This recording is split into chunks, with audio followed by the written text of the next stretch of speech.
अब रुक करते हैं उत्तर प्रदेश की।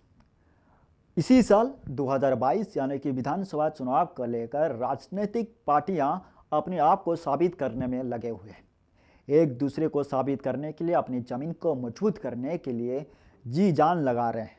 तो दूसरी तरफ सत्ता और विपक्ष के बीच आरोप प्रत्यारोप का दौर जारी है। इसके बीच बयानबाजी भी बहुत तेज हो रही है। कभी श्री कृष्ण भगवान के नाम आते हैं तो कभी राम के नाम। श्री कृष्ण भगवान का नाम इसलिए हम जिक्र कर रहे हैं कि अखिलेश यादव ने सीएम योगी आदित्यनाथ पर तंज कसते हुए कहा था कि ये 12 बजे तक सोते हैं, क्योंकि इस 12 बजे तक सोने के बाद योगी आदित्यनाथ ने कभी अखिलेश यादव पर लगाए थे कि अखिलेश यादव तो सुबह 12 बजे तक सोते हैं तो वो किस तरह से जग पाएंगे। लेकिन अखिलेश यादव ने उन पर तंज कसते हुए कहा था कि बाबा जी तो 12 बजे तक सोते हैं, अब अगर सुबह जग जाते हैं, लेकिन उनको खुद ही पता नहीं चला कि उनकी चीफ सेक्रेटरी को बदल दिया गया है। आश्चर्य बात है, इसमें साफ पता चलता है कि आखिरकार कौन कितना बजे तक सोता है। साथ ही उन्होंने ये कहा कि भगवान श्री कृष्ण मेरे सपने में आते हैं और हमें ये बताते हैं कि अब की बार तो सपा की सरकार बनना चाहिए। उसको लेकर अब यूपी विधानसभा चुनाव में राजनीतिक सरगर्मी तेज हो चुका है। चुनाव जैसे जैसे नजदीक आ रहे हैं वैसे तो राजनीतिक पार्टियां एक दूसरे को ऊपर वार करते हुए नजर आते हैं। इस बीच जो इसी बयान को लेकर बुधवार को AIMIM चीफ असदुद्दीन ओवैसी संभल पहुंचे थे और संभल में उन्होंने विपक्षियों पर जमकर निशाना साधा है। खास तौर पर भाजपा और सपा पर तंज कसते हुए नजर आए थे।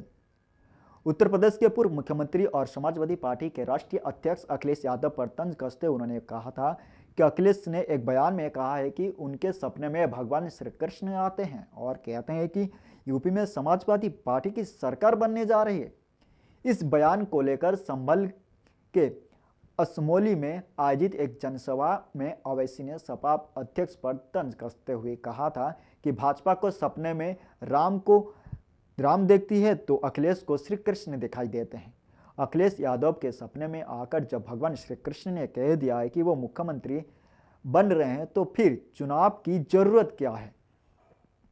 असदुद्दीन ओवैसी ने आगे ये भी कहा है कि ऐसे ही कह दीजिए कि भगवान से मैंने कहा कि अब मुझे मुख्यमंत्री बना दीजिए, लेकिन मेरे ख्वाब में भी मुजफ्फरनगर के मुसलमान आ रहे हैं और कह रहे हैं कि वो सपा को वोट नहीं देंगे।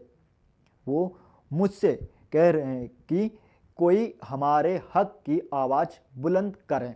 पहले दिखाते हैं अखिलेश यादव ने क्या कुछ कहा था। माफ कीजिए, यहाँ बात करते हैं कि पहले असदुद्दीन ओवैसी ने और क्या कुछ कहा इस जनसभा के दौरान। अखिलेश यादव आजकल कह रहे हैं कि मुझे ख्वाब में भगवान श्री कृष्ण आ रहे हैं। बीजेपी वाले मर्यादा पुरुषोत्तम राम का नाम लेकर पुकारती। ये राम को देखते हैं, वो कृष्ण भगवान को ख्वाब में देखते हैं। और अखिलेश को तो आकर कह भी दिया कि तुम मुख्यमंत्री बन रहे हो, फिर तो इलेक्शन की जरूरत ही नहीं है। आप जाइए राजभवन जाइए, बोलिए कि भगवान ने आकर ख्वाब में कह दिया मुझे बना दो मुख्यमंत्री। मगर अखिलेश यादव सुनो, मेरे ख्वाब में असमोली के गरीब मुसलमान आकर मुझसे कह रहे हैं कि अब मजलिस के विधायक जीतकर विधानसभा में जाएंगे और विधानसभा की दीवारों पर नाराए तकबीर और अंबेडकर जिंदाबाद के नारे को बुलंद करेंगे। ये कहना है असदुद्दीन ओवैसी के।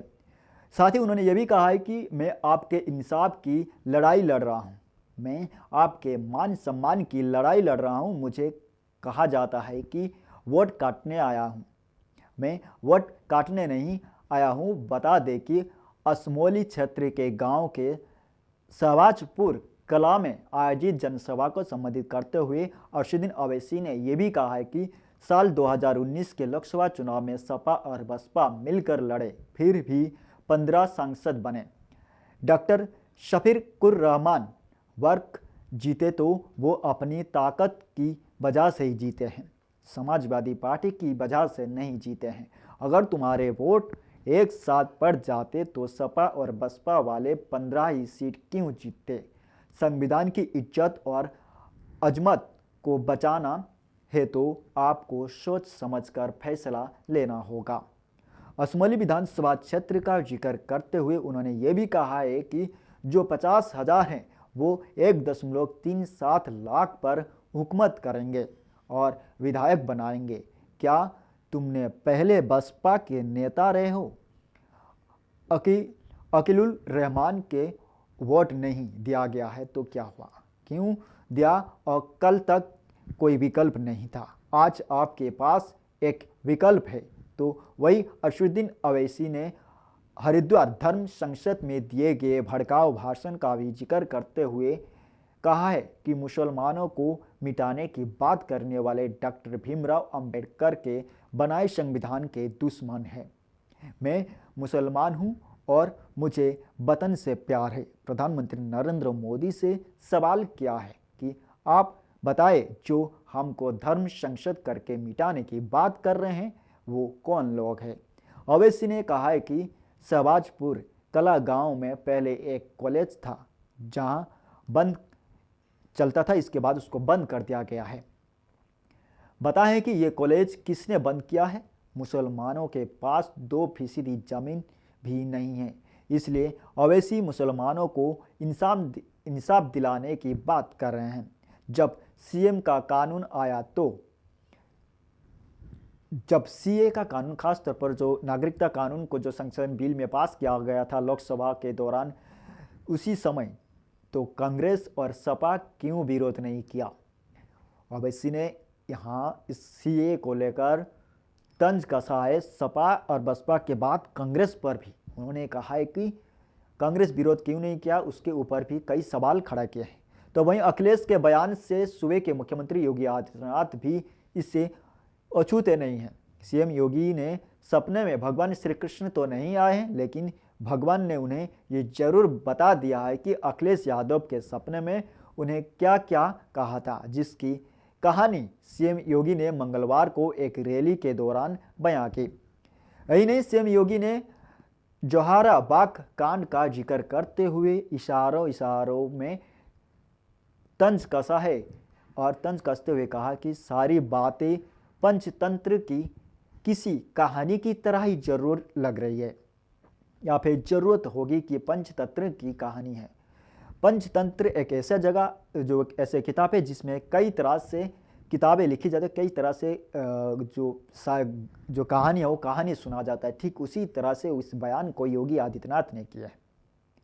आखिरकार अखिलेश की यह बयान तब आया जब सीएम योगी आदित्यनाथ मथुरा में, यानी कि मथुरा से चुनाव लड़ने की बात कहे, जो ऐलान होने की कगार पर है, वहाँ कहा जा रहा है कि योगी आदित्यनाथ मथुरा से चुनाव लड़ें। जेपी नड्डा जो भारतीय जनता पार्टी के राष्ट्रीय अध्यक्ष, उनके पास बीजेपी के सांसदों ने खत लिखा था कि योगी आदित्यनाथ मथुरा से ही विधायकी चुनाव लड़ें। ठीक उसी तरह से श्री कृष्ण का नाम लेते हुए योगी आदित्यनाथ ने के ऊपर तंज कसते हुए नजर आए थे अखिलेश यादव। अब ये सवाल है कि क्या यूपी के राजनीति में अब धर्म युद्ध बन चुका है? यहाँ विकास की बात नहीं होती है, यहाँ होती अब धर्म की बात। यहाँ बात होती है राम और कृष्ण की बात। ये वो राम है जो मर्यादा पुरुषोत्तम है और जन कल्याण है। एक तरफ कृष्ण जहाँ है जो गीता का ज्ञान दिए थे। तो क्या वाकई यूपी में सिर्फ धर्म क्षेत्र बन गया है? ये राम भूमि में अब कृष्ण और राम के बीच लड़ाई होने जा रहा है, क्योंकि इस बयान से तो अब सियासी आने वाले समय में और भी तेज हो जाएगा। आखिरकार तो वक्त ही बता पाएगा कि कौन किसके ऊपर भारी है, भगवान राम के नाम पर वोट या श्री कृष्ण के नाम पर वोट।